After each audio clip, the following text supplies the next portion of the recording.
क्यों निखिल चाचा, किसकी चिट्ठी है? एक लड़की ने मुझे चिट्ठी लिखी है। लड़की ने? क्या लिखा है? बताने वाली बात नहीं है। पर लिखा क्या है? लिखा है वो मुझसे प्यार करती है। क्यों डिंग मार रहे हो निखिल चाचा? तुम्हें और कोई लड़की प्यार करेगी? क्यों नहीं करेगी भाई? देखने में इतना बुरा हूं क्या मैं? अच्छा अच्छा ठीक है, लेकिन ये चिट्ठी है किसकी? अरे कहा ना, एक लड़की की है। अरे मगर ये लड़की है कौन? कोई नाम वाम ही तो होगा। नाम नहीं मालूम, चिट्ठी में नाम लिखा ही नहीं उसने। फेंको मत, जरूर किसी कर्जदार की होगी और अब वो अपने रुपए वापस मांग रहा होगा। कर्जदार? ये देख, पढ़ अपनी आंखों से। लिखा है कि मैं एक लड़की हूं और मैं तुमसे प्यार करती हूं। मुझे चिट्ठी पढ़कर भी यकीन नहीं हो रहा कि कोई लड़की तुम्हें प्रेम निवेदन करेगी। मुझे तो लगता है कि लड़की तुम्हें उल्लू बना रही है। चल चल तू जा, तू ये सब नहीं समझेगी। ये बड़ा गूढ़ और गंभीर मामला है। प्यार का जन्म स्वर्ग में होता है, सुना है कभी तूने? हमें नहीं सुनना, चल। सनत भैया, गजब हो गया। क्या हुआ फिर? पेचिश? पेचिश नहीं भैया, एक लड़की मुझसे प्यार करती है। ये तो पेचिश से भी ज्यादा गंभीर है। बेवकूफ, बंगाल में ऐसी कोई लड़की नहीं तुझसे प्यार करेगी। क्या बात है बेनी माधव? उठो उठो। हाँ, आज फिर पेट में दर्द हो रहा है? उठो उठो उठो। यार क्या बताओ डॉक्टर सेन, आज सुबह करीब 5 बजे इतनी जोर से पेट में दर्द उठा, मैं चीख उठा। मेघराज को बुलाया, आपने दी हुई पहली दवा ली, कुछ आराम नहीं हुआ। अभी भी कभी कभी तेज मरोड़ आ रहे हैं। क्या बात है, क्या हो सकता है? 1 महीने पहले भी ऐसे हुआ था, क्या है? खाना क्या कर रहे हो? खाना पहले लड़की खाना बना के देती थी। पिछली बार जब दर्द हुआ तब उसका खाना बंद किया। अब बहू खाना बना के देती है। नहीं, दोनों के चूल्हे अलग अलग है। तो ये मुझे क्या हो सकता है डॉक्टर? बात क्या है? क्या हो सकता है? यानी एलर्जी हो सकती है। हाँ। या बदहजमी हो सकती है। हाँ। या एक गिलास पानी ले आना। या क्या डॉक्टर? ये क्या? या जहर का असर हो सकता है। तुम मेरे नर्सिंग होम में एडमिट हो जाओ, इलाज और खाना दोनों बराबर मिलेगा। नहीं नहीं, अस्पताल नर्सिंग होम में जाऊंगा तो वापस नहीं आऊंगा। नहीं नहीं, यहाँ ही ठीक है, बस बस। अस्पताल में। तुम्हारा गलत ख्याल है। खैर, ये दवाइयाँ मंगवा लो। सुबह दोपहर शाम एक एक गोली ले लेना, ठीक हो जाओगे। और हाँ, आज और कल सिर्फ दही खाना। सिर्फ दही? और कुछ नहीं। जरूरत पड़ने पर मुझे इत्तला कर देना। मैं चलता हूँ। डॉक्टर, एक नहीं 2 बार ऐसा हुआ है। लड़का और लड़की इसी ताक में है कि मैं कब मरूंगा। मैं मर नहीं रहा, इसीलिए उतावले हो रहे। फिजूल की बातें बंद करो, तुम्हें कोई जहर नहीं दे रहा है। अरे भाई क्या मालूम, दुनिया में रुपया ही तो सब कुछ है, तभी तो सब काम वाम छोड़कर मुझसे चिपके पड़े हैं। बेनी माधव, चुप रहो। मेघराज, डॉक्टर की बैग लेके नीचे जाओ और देखो ये पैसा लो और बाजार से एक शेर दही खरीद के लाओ। जाओ। चलता।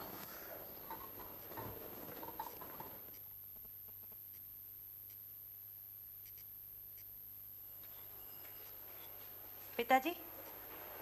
बहू, खाना वापस ले जाओ। आज से अपने खाने का इंतजाम मैं खुद ही करूंगा। क्यों पिताजी? अरे आज सुबह इतनी जोर से पेट में दर्द उठा कि डॉक्टर बुलाना पड़ा। अभी अभी डॉक्टर दवा दे के गए। पता नहीं तुम लोग क्या बनाते हो। ले जाओ खाना, दही खाकर ही रहूंगा।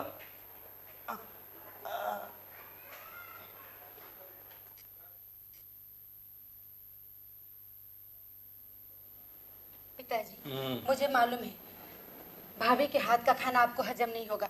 आज से मैं आपके लिए खाना बना के लाऊंगी। नहीं, जाओ यहां से। मेघराज,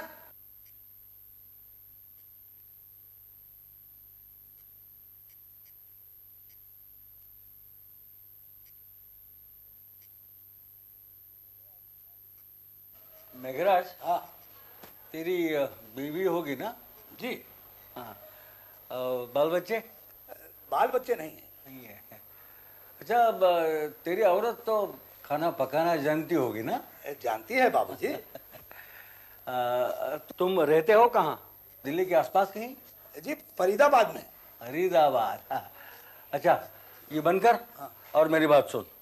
तुम दिल्ली जाओ और अपनी औरत को यहाँ ले आओ। तुम्हारी औरत मेरा खाना बनाएंगी।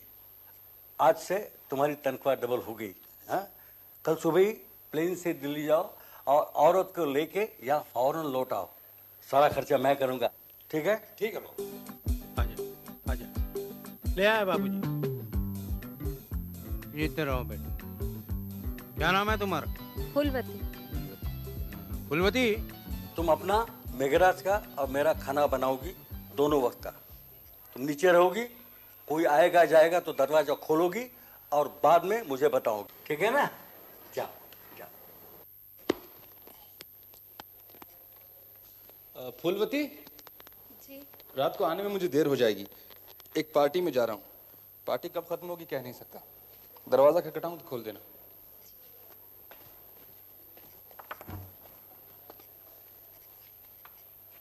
ए, दरवाजा क्यों बंद कर रही है? मुझे नहीं पहचानती?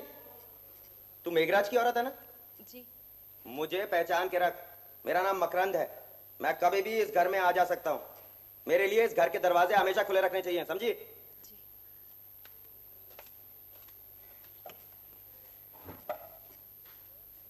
सुनो, यह है मेरे पुराने सोलिसिटर सुधांशु बाबू।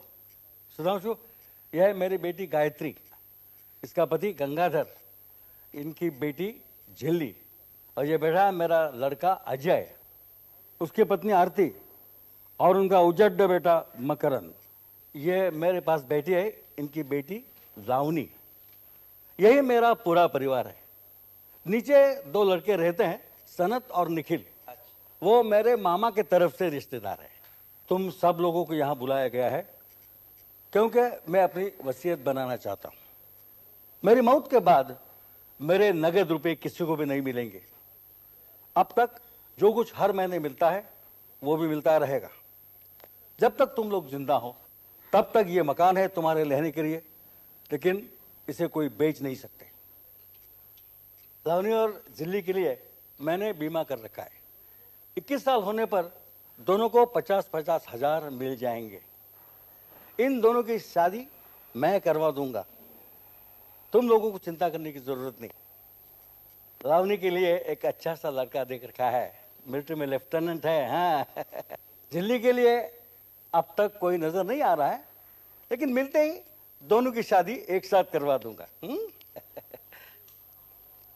मकरन के लिए भी मैंने 50 हजार अलग रखे हैं। उसकी पढ़ाई का खर्चा भी मैं करने को तैयार हूँ, लेकिन उसकी कॉलेज से रिपोर्ट मिलती रहती है कि वो कॉलेज नहीं जाता, दंगा फसाद करता रहता है। अगर यही रवैया रहा तो मैं उसको भी कुछ नहीं दूंगा। मुझे कुछ नहीं चाहिए, मैं थूकता हूँ आपके रुपयों पर। देखा देखा बदमाश को, तुमने यही शिक्षा दिया बेटे को। पिताजी आप परेशान मत होइए, मैं समझा दूंगा। ये उम्र ही ऐसी है पिताजी। तुम क्या खाक समझाओगे? घर में कभी रहते भी हो? कहूँगा तुम्हें तो खुश होना चाहिए। जी, आपकी धन संपत्ति है, जैसे ठीक समझे करें, हम क्या कह सकते हैं। वैसे रुपए की कीमत तो घटती जा रही। नहीं पिताजी, आपकी समझ में जो आए वही आप कीजिए, हम आपके साथ हैं। क्या वसीयत में दस्तखत हो गए हैं? मैं परसों वसीयतनामा बनाकर ले आऊंगा, तभी ये दस्तखत कर देंगे। 2 गवाह भी साथ ले आऊंगा। हाँ हाँ, एक बात और बता देता हूँ। वसीयत में एक शर्त होगी, अगर मेरी मौत कुदरतन न हो, मतलब जहर देकर या किसी और तरीके से मैं मार डाला गया, तो किसी को एक पैसा भी नहीं मिलेगा। सारी संपत्ति कलकत्ता यूनिवर्सिटी को दी जाएगी, समझे? अच्छा, मैं परसों आता हूँ, इसी वक्त वसीयतनामा बनाकर लाऊंगा। ठीक है, चलिए। बेबी जी, कहाँ जा रही हो? चुप, आहिस्ता बोल। हम सिनेमा देखने जा रहे हैं। ये कौन है? ये मुझे नाच सिखाता है। ये नाच का सिनेमा है, इसीलिए साथ जा रहे हैं। चलो। इस लड़के से ही मेरी शादी होने वाली है। हम रात को बाहर गए थे, ऊपर दद्दू से मत बताना।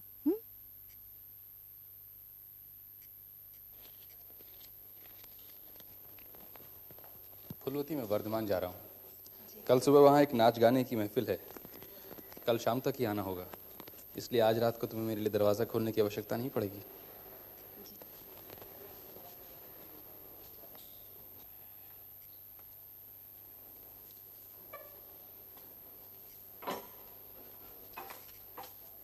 दरवाजा बंद कर दे। रात को अगर कोई आए और मेरे बारे में पूछे तो कहना कि मैं नहीं हूं।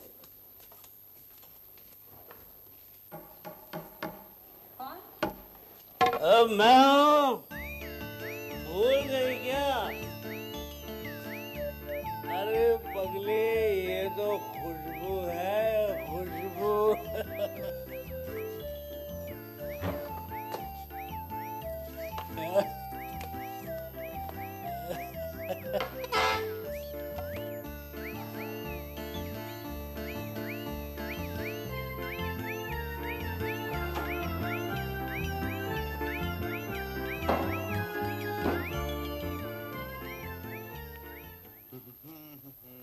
भाई अब तुम्हारा काम शुरू, हमारा खत्म। अब हम दिन भर सोएंगे। नाइट ड्यूटी खत्म, सुप्रभात।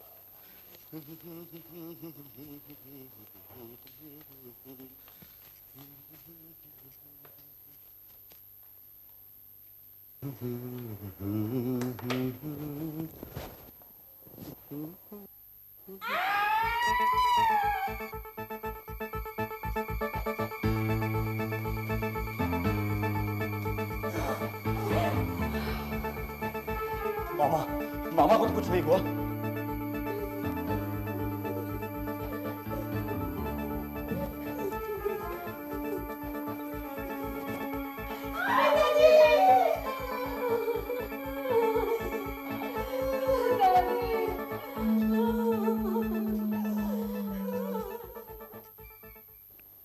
मतलब बेनी संहार।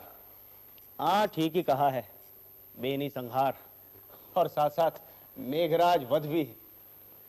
मामला उलझ गया है। बेनी संहार का मतलब है कि औरतों का जूड़ा बांधना, और जूड़ा ऐसा बंधा है कि सुलझना नामुमकिन लग रहा है। खून की वजह क्या है? बेनी माधव एक अमीर आदमी था। हर महीने अपने लड़के और लड़की को कुछ न कुछ रुपया देता था, लेकिन वो लोग उससे खुश नहीं थे। डॉक्टर सेन को शक है कि लड़के और दामाद में सांठ-गांठ थी। वो उसे खाने में जहर मिलाकर के मार डालना चाहते थे। मेघराज का खून क्यों हुआ? मेघराज घर का पुराना नौकर था। बेनी माधव के कमरे के बाहर सोता था ताकि कभी कोई जरूरत पड़े तो मदद कर सके। अब उसे खत्म किए बिना कमरे में कोई घुस नहीं सकता था, इसलिए उसे मार डाला। हत्या करने का हथियार मिला? हथियार तो नहीं मिला, लेकिन पोस्टमार्टम की रिपोर्ट से पता चला है कि हथियार कोई तेज चाकू जैसा था। एक ही वार में एक ही हथियार से दोनों को खत्म कर दिया। टाइम? ये कई रात के 12 से 3 बजे के बीच। अच्छा, आपको किन 5 लोगों पर शक है? लड़का अजय, उसकी औरत आरती, बेटी गायत्री और उसका पति गंगाधर, और अजय का बेटा मकरंद। मकरंद उस रात करीब 9 बजे घर आया था और उसी रात वापस चला गया। कहाँ गया कुछ पता नहीं, अभी तक गायब है। उसके नाम अरेस्ट वारंट निकाला है। घर में अब कौन कौन है? अजय, आरती, गंगाधर, गायत्री, झिल्ली, निखिल राय, सनत गांगुली और मेघराज की विधवा फूलवती।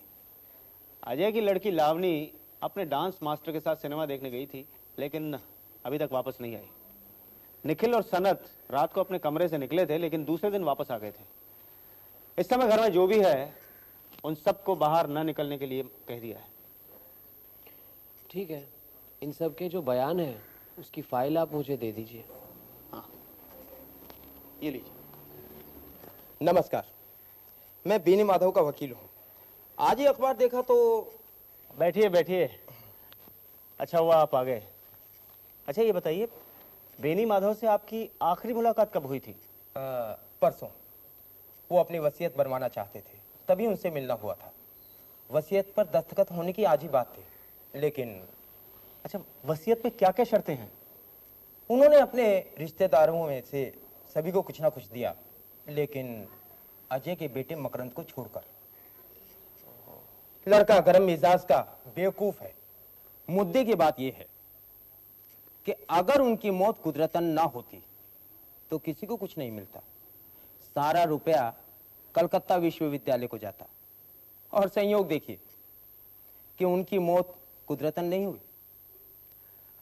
अब तो शायद किसी को कुछ ना मिले।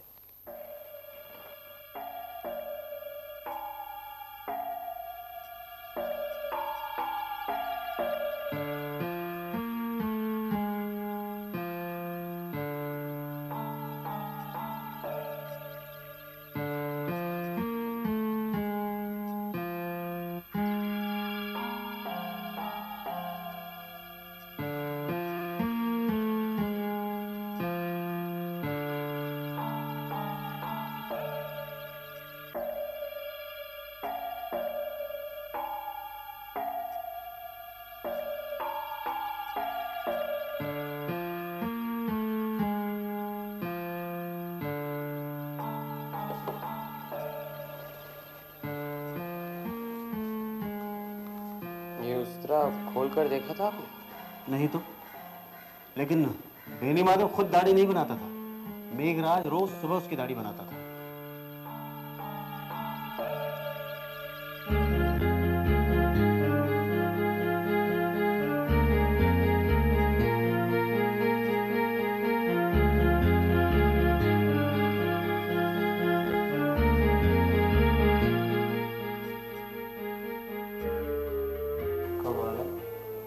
क्या हुआ? इस पर तो उंगलियों के निशान नहीं।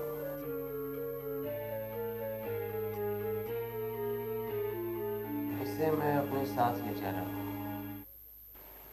आइए आइए व्योमकेश बाबू, आइए। कहिए, दाढ़ी कैसी बनी? कुछ जमी नहीं, उस तरह में धारी नहीं थी। अच्छा अच्छा, बयान पढ़े? पढ़ तो लिए, बस फूलवती से 2-1 सवाल और करने हैं। अच्छा सर, रेस के मैदान में खूब तेजी से ये बाजी लगा रहा था। इसके जेब में से ये सब 5 और 10 के नोट निकले सर। तुम्हारा नाम मकरंद चक्रवर्ती है? ये रुपए कहां से है? जिस रात तुम्हारे दद्दा का खून हुआ उस रात करीब 9 बजे तुम घर पर आए थे और आधी रात को चुपचाप वापस चले गए थे। क्या ये सच है? बिल्कुल झूठ। फूलवती ने झूठ बोला है। अच्छा, फूलवती ने हमें बताया, ये तुम्हें कैसे पता चला?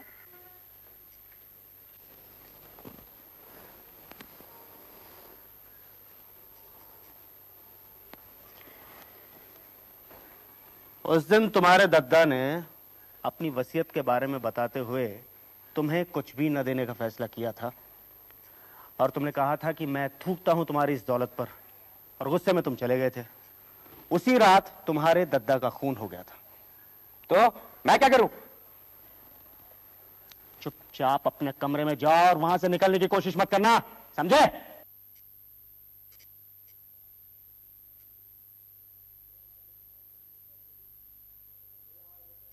फूलवती, ये हमारे मित्र हैं व्योमकेश बाबू, तुमसे 2-4 सवाल पूछना चाहते हैं।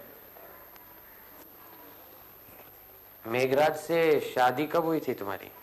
4 साल पहले। उसकी पहली पत्नी हो? जी नहीं, एक और थी, वो गुजर गई है। कहाँ की रहने वाली हो? फरीदाबाद की। और मेघराज? वो भी फरीदाबाद का।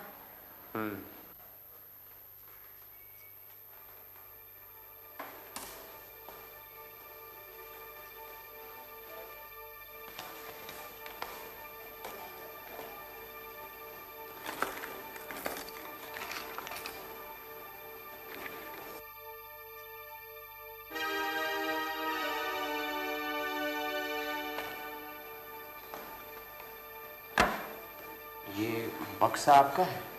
जी हाँ। चलिए दूसरों से भी मिल लेते हैं। आइए।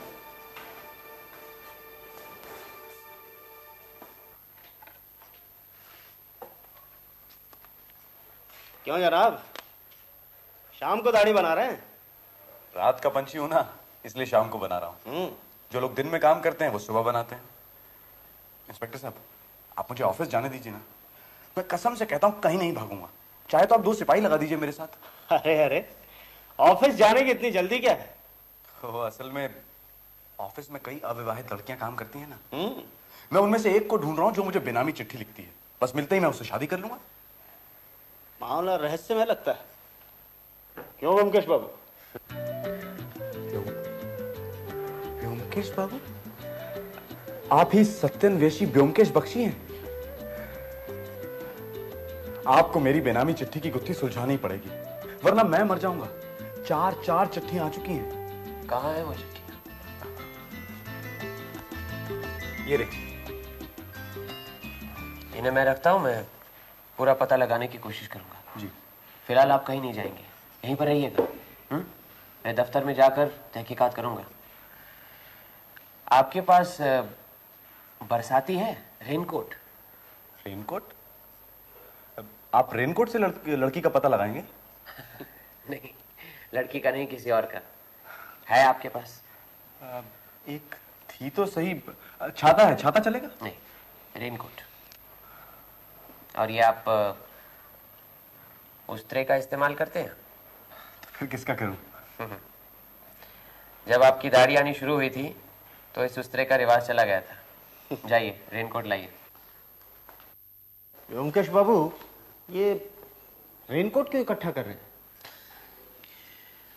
जो आदमी छुरा या उस्त्रे से गला काटने जा रहा है, उसे जरूर मालूम है कि गला काटने से खून फव्वारे जैसा उछलेगा, उसके बदन पर भी लगेगा।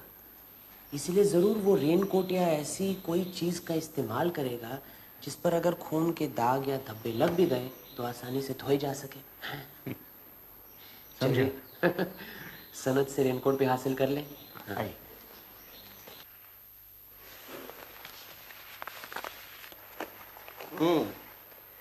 नया है ये। रेनकोट लिए जा रहा हूँ, 2 दिन के बाद वापस कर दूंगा। इसकी रसीद दिए देता हूँ। रसीद की क्या आवश्यकता है? आपका राज है, जो मन में आए कीजिए। आपके बयान में पढ़ा था कि जिस रात बेनी माधव का खून हुआ उस रात आप वर्धमान गए थे। कौन सी गाड़ी पकड़ी थी? आप कौन? ये ब्योमकेश बख्शी हैं, मशहूर सत्यन्वेषी। नाम सुना है, लेकिन मैं जासूसी कहानियां नहीं पढ़ता। क्या कह रहे थे? आप उस रात वर्धमान गए थे, किस गाड़ी से? रात 10:30 की गाड़ी से। तो आपने अगले दिन 6 बजे की गाड़ी क्यों नहीं पकड़ी? सुबह की गाड़ी अगर पकड़ता तो वक्त से पहुंच नहीं पाता। मजलिस सुबह की थी। वहां क्या आपकी कोई रहने की जगह है? जी नहीं, रात मैंने रेलवे प्लेटफॉर्म पर एक बेंच पर काटी। तो चाय के स्टॉल में चाय तो पी होगी? मैं चाय नहीं पीता। अच्छा, आप कहते हैं आप उस रात 10:30 बजे गए थे, इस बात का कोई गवाह है? गवाह की क्या आवश्यकता है? आप क्या सोचते हैं मामा का खून मैंने किया है? चलो इंस्पेक्टर, ऊपर चलते हैं। नहीं, ये कोट बाहर गोविंद को देते।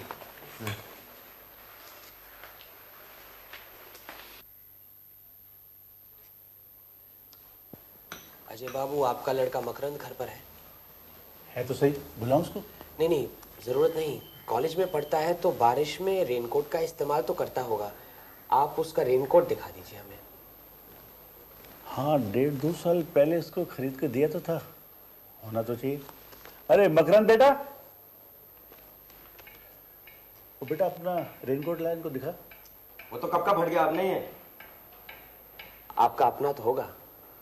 हाँ, मेरा तो होना चाहिए। अरे बेटा देख, अपनी माँ से पूछ, मेरा रेनकोट लेके आ, यहीं कहीं पड़ा होगा। सुनो, अपनी माँ और बहन का भी साथ लेते आना। अरे भाई, अब क्या चाहिए? ये हमारे साथी हैं ब्योमकेश बख्शी। साथी हैं तो मैं क्या करूं? आपको मालूम होना चाहिए कि हम आपको बेनी माधव बाबू की हत्या के जुर्म में गिरफ्तार भी कर सकते हैं। जी हाँ, मैंने कुछ नहीं किया, मुझे कुछ नहीं मालूम। मैं उन्हें इस दुनिया से हटा देने में आपका भी स्वार्थ है और अजय बाबू का भी, लेकिन वो लड़के हैं, आप दामाद, इसलिए ज्यादा शक आप पर है। आपके सर पर फांसी का फंदा लटक रहा है, इसलिए ज्यादा गर्मी मत दिखाइए। क्या जानना चाहते हैं आप? मुझसे पूछिए।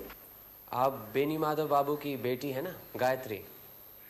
आप तो जानती हैं कि वसीयत पर दस्तखत करने से पहले ही आपके पिताजी का खून हो गया, लेकिन इससे पहले कोई वसीयत थी या नहीं, इसके बारे में आपको क्या मालूम? मेरे ससुर बिना वसीयत बनाए ही गुजर गए थे, इंटरस्टेट। तुम चुप रहो जी। मेरे पिताजी की कोई वसीयत नहीं है और ये जो संपत्ति वो छोड़ कर गए हैं, नए कानून के मुताबिक उसका आधा हिस्सा मेरा होता है।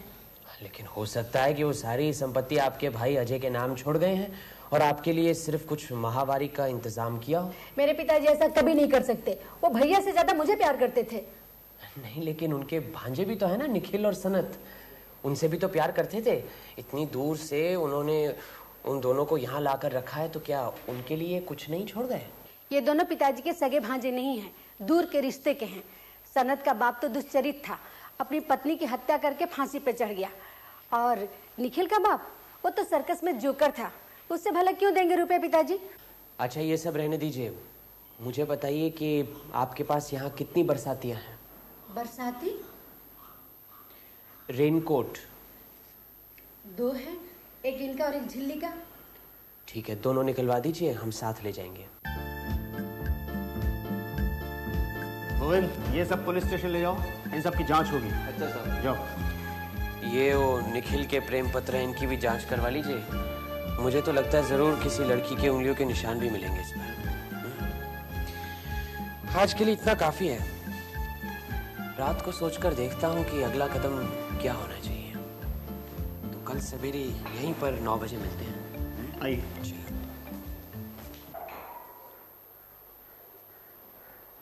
आइए आइए ब्योमकेश बाबू, आइए।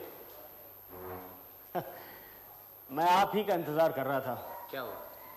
सुबह सुबह यहाँ पहुंचा तो मुझे फूलवती ने बताया कि उसके कमरे से उसके साज श्रृंगार का बक्सा चोरी हो गया है। साज श्रृंगार का बक्सा कैसे चोरी हुआ? पता नहीं, मैं इन लोगों से यही पूछ रहा था। भाई, तुम लोगों को कुछ मालूम है क्या? मुझे क्या मालूम? मैं कभी फूलवती के कमरे के अंदर तक गया नहीं। अंदर कौन सी चीज कहाँ रखी है मुझे क्या मालूम? दुआई है इंस्पेक्टर साहब, बाल संवार कर बिंदिया लगाकर आने वाली अभी आई कहाँ है, तो मैं साज श्रृंगार के बक्से का क्या करूँ? मुझे कल रात को एक प्लान सूझा है। कुछ दिनों के लिए मैं बाहर जा रहा हूँ। बाहर? कहाँ? फरीदाबाद, मेघराज के घर। ओहो, समझा समझा। मैं तो कहता हूँ आप आज ही चले जाइए, टिकट का इंतजाम मैं कर देता हूँ। हाँ? कैसे हैं? आइए ब्योमकेश बाबू, आपने 5 दिन लगा दिए। अजी 5 दिन तो लगा दिए, लेकिन काम पूरा हो गया। हाँ, ये हिम्मत लाल है, आप इसे संभालिए। चोर या खूनी नहीं है, हमारे बड़े काम का आदमी है। हाँ? अच्छा, आज शाम को 4 बजे बेनी माधव की बैठक में एक ड्रामा होगा। हाँ, आप बनेंगे स्टेज मैनेजर।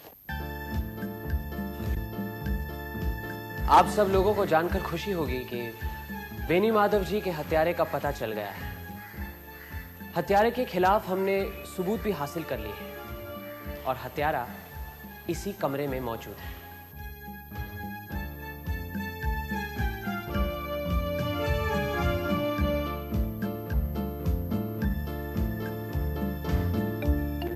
जब मैं छानबीन करने के लिए बेनी माधव जी के कमरे में गया तो वहां मुझे एक उस्तरा मिला, लंबा पुराने किस्म का, जिससे कि मेघराज रोज सवेरे बेनी माधव जी की दाढ़ी बनाता था। जब मैंने उसे करीब से देखा तो ऐसा लगा कि उस पर तो किसी की उंगलियों के निशान नहीं है।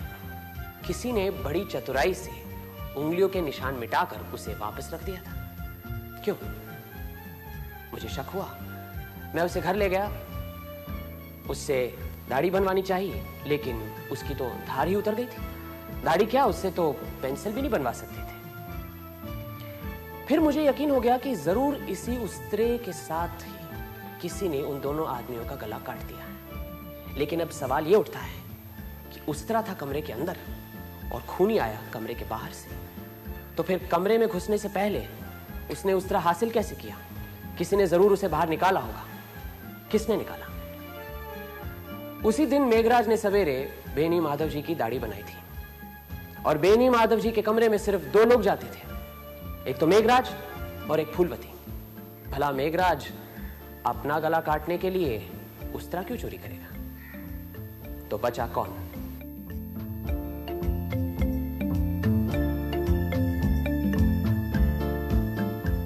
एक बात समझ में नहीं आई, हत्यारा उस तरह से ही क्यों खून करने लगा?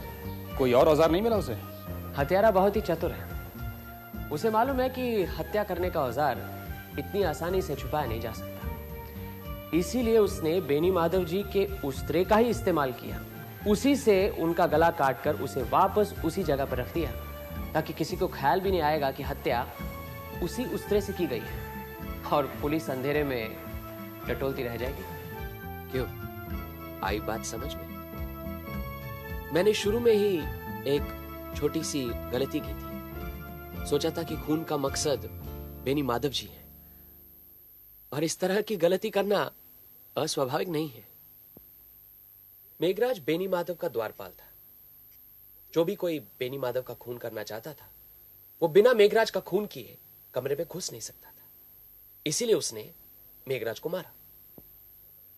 अब हत्यारा जानता था कि किसी का गला काटने से काफी खून निकलता है, और उससे उसके कपड़े भी खून से सन सकते हैं। कपड़ों पर जब खून के दाग लगते हैं तो वो आसानी से धोए नहीं जा सकते। यूरोप और अमेरिका में रहस्यमय उपन्यासों में आपने पढ़ा होगा कि जो भी कोई खून करता है वो अक्सर रेनकोट जैसी कोई चीज पहन लेता है, क्योंकि रेनकोट के तेल जैसे सतह पर अगर खून के दाग लगे ना तो आसानी से धोए जा सकते हैं।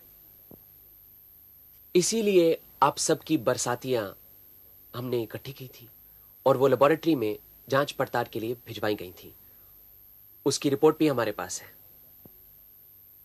फूलवती के बयान से पता लगा कि फूलवती फरीदाबाद की रहने वाली है, और फरीदाबाद का पता भी उसके कमरे से मिला था। जानकारी के लिए मैं फरीदाबाद गया था, आज ही लौटा हूं। वहां पर जो मैंने छानबीन की, काफी कुछ पता लगा लिया। हमें यह पता लगा है कि फूलवती मेघराज की पत्नी नहीं है। मेघराज की पत्नी गुजर चुकी है। जब बेनी माधव जी ने मेघराज को बुलाकर कहा कि जाओ, जाकर अपनी पत्नी यहां ले आओ, तो मेघराज फूलवती को अपनी पत्नी बनाकर यहां ले आया। फूलवती का भी पति है। फूलवती और मेघराज में पहले से ही संबंध रहे हैं। फूलवती मेघराज के साथ यहां भाग आई। नहीं नहीं, ये सब झूठ है। मतलाल,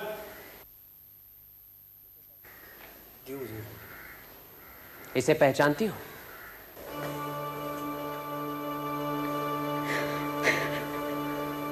हिम्मतलाल, फूलवती तुम्हारी कौन है? ये मेरी ब्याता औरत है हुजूर। यहाँ कैसे आई? मुझे छोड़कर मेघराज के साथ भाग आई। ठीक है, जाओ तुम। इस सारी खुराफात की जड़ फूलवती है। अपने पति को छोड़कर मेघराज के साथ यहाँ चली आई और यहाँ आकर एक दूसरे मर्द को अपने मोहजाल में फंसाया। लेकिन मेघराज सख्त किस्म का आदमी था। अगर उसे फूलवती के प्रेम के बारे में पता चलता तो शायद उसे ठंडा कर देता। इसीलिए मेघराज को रास्ते से हटाना बहुत जरूरी था। लेकिन मेघराज का खून करने से पकड़े जाने का डर था। इसीलिए मेघराज के साथ साथ बेनी माधव का खून करके पुलिस की आंखों में धूल झोंकने की साजिश थी। अब सवाल यह उठता है कि क्या फूलवती अपने हाथों से इन दोनों आदमियों का गला काट सकती थी? अक्सर छुरा, तलवार, उस्तरा औरतों के हथियार नहीं माने जाते। इसका मतलब है जरूर फूलवती का कोई मददगार था। फूलवती के कमरे में मैंने लकड़ी का एक साज श्रृंगार का बक्सा देखा। उस बक्से के अंदर आईने के साथ उसकी एक तस्वीर मिली जिसमें वो पलंग पर बैठकर हंस रही थी। दूसरे दिन सुना कि वो साज श्रृंगार का बक्सा चोरी हो गया है। असल में वो बक्सा हमने ही हटाया था। इंस्पेक्टर, वो बक्सा निकालेंगे?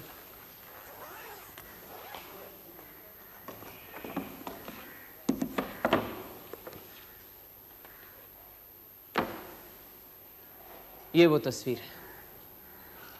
फूलवती, ये तस्वीर किसने खींची थी?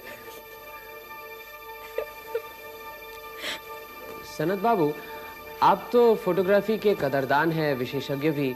जरा देखिए तो।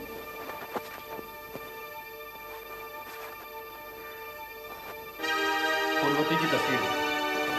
हाँ हाँ, लेकिन अगर आप गौर से देखेंगे तो फूलवती को पलंग पर बिठाकर तस्वीर खींची गई है और उसके पीछे पलंग पर लकड़ी की खूबसूरत नक्काशी नजर आ रही है। किसका पलंग है, नहीं पहचानते? आप कहना क्या चाहते हैं? आपने रात को अपने कमरे में फूलवती को अपने पलंग पर बिठाकर फ्लैश से तस्वीर खींची थी। आप ही उसके गुप्त प्रेमी हैं। जब मेघराज बेनी माधव जी के कमरे के दरवाजे पर सोता था तो फूलवती आपके कमरे में जाती थी। उससे क्या साबित होता है? मामा का खून मैंने किया है। सारा दोष फूलवती को नहीं दूंगा। आप तो उसके प्यार में इतने पागल हैं कि दिमागी संतुलन खो बैठे हैं। मेघराज का खून करके उसे पाना चाहते थे। शायद ये सोचा होगा कि खून का मामला सब निपट जाए तो उसे लेकर कहीं भाग जाएंगे। मैंने खून नहीं किया है। आपकी रगों में खूनी का खून है। आपके पिता आपकी माँ का खून करके फांसी पर लटक गए थे। मैं आपसे कह रहा हूँ मैंने खून नहीं किया है। खून फूलवती ने किया है। नहीं नहीं नहीं, ये सब झूठ है। ये बिल्कुल ठीक कह रही है। इसने अपने हाथों से खून नहीं किया, खून किया है आपने। कोई सबूत है आपके पास? जी हाँ, एक छोटा सा सबूत है।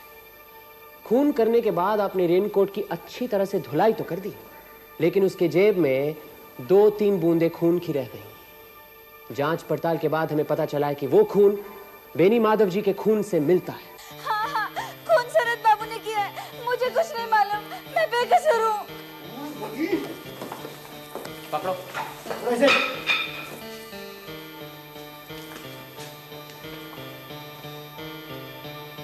फूलवती, तुम भी कसूरवार।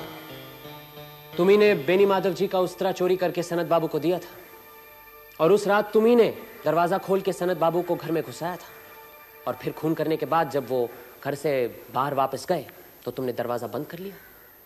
हो सकता है कि खून से सना हुआ रेनकोट तुम दोनों ने धोया हो। तुम दोनों ही अपराधी हो।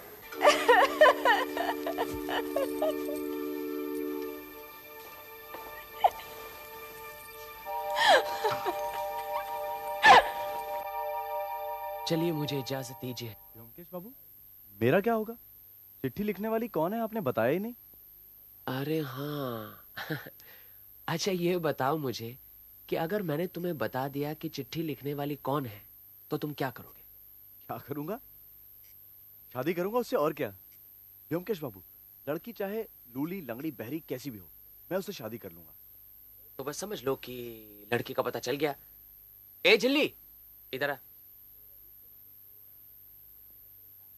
ये रही तुम्हारी बेनामी चिट्ठियों की रचयिता। पकड़ो इसे। ये